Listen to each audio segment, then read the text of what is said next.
제가 여러 차례 많은 분들한테서 질문을 듣는 얘기인데 원래 각하라고 하는 것은 이제 우리가 소송법상의 용어로 보면은 각하라고 하는 거는 이 예컨대 형식적인 요건, 절차적인 요건이나 형식적인 요건. 그래서 헌법재판소 결정문을 보면 반드시 그 순서가 그렇게 되어 있습니다. 이제 적법 요건이라는 것을 먼저 판단을 하고 그 다음에 이제 본안에 대해서 판단을 내리는 그런 구조로 되어 있습니다.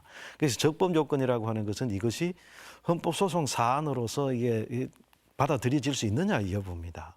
그래서 그 부분에서 먼저 판단을 하게 되면은 본안에 들어갈 필요 없이 각하 이렇게 되는데 현 단계에서 각하 주장을 하는 논거들을 살펴보면 거기에서 가장 큰 논거가 이제 두 가지입니다. 네.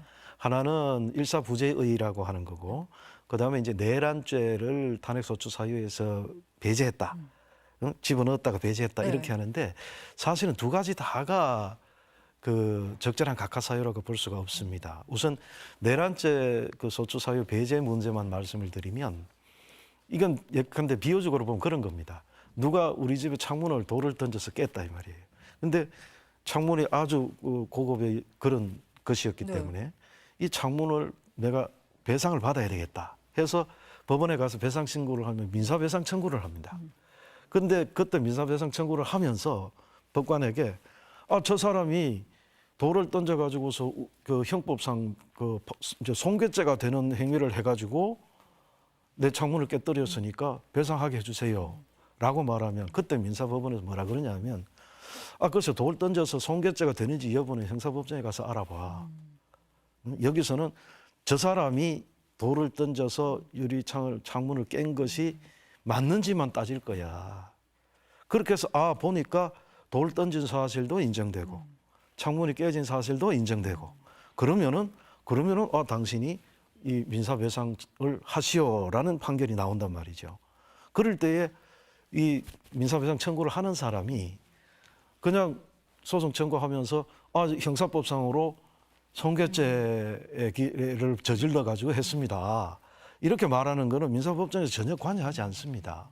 그래서 예컨대 내란죄를 소추 사유에서 배제했다라고 하는 그 부분에 대해서는 각하 사유라고 보기가 전혀 어렵고 그다음에 이제 또 하나의 각하 사유인 일사부재의라고 하는 그 국회의 의사 원칙의 하나입니다. 그건 뭐냐면 같은 회기에 동일한 회기에 우리 헌법에 이제 규정이 있습니다만 동일한 회기에 한번 표결된 그 표결에 가서 부결된 사안은 같은 회기에 다시 못 올리도록 되어 있습니다.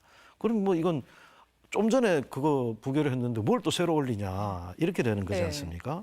그래서 이제 그거를 헌법상에 명시를 해두고 있고 그 다음에 이제 그 보면은 그렇게 해서 표결되지 아니한 안건은 다음 회기에 그대로 살아있게 되어 있습니다.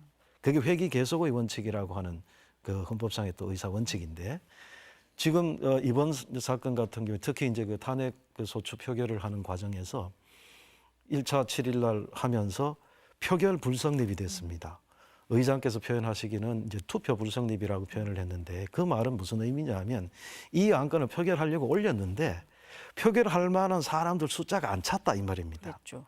그러다 보면은 이게 표결할 만한 사람 숫자도 안 찼는데 올린 건데 이 건에 대해서 보니까 숫자가 안 차서 그러면은 그 표결 자체, 그 안건 자체는 그대로 살아있는 겁니다.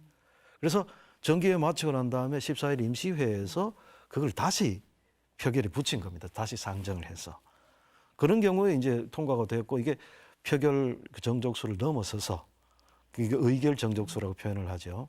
그래서 이제 그 의결 정족수를 넘어서서 또 요건에 맞게 가결 정족수에 맞게 204표가 통과돼서 소추 의결이 된 겁니다.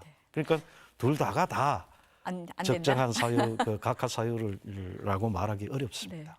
교수님 말씀을 들어보니까 뭐 각하 사유는 전혀 아닌 것 같고요. 어쨌든 사회 통합을 위해서라도 헌재가 조금 신속하게 그렇습니다. 판단을 내려야 된다라는 말씀이신 것 그건 같습니다. 말할 필요가 없습니다. 네.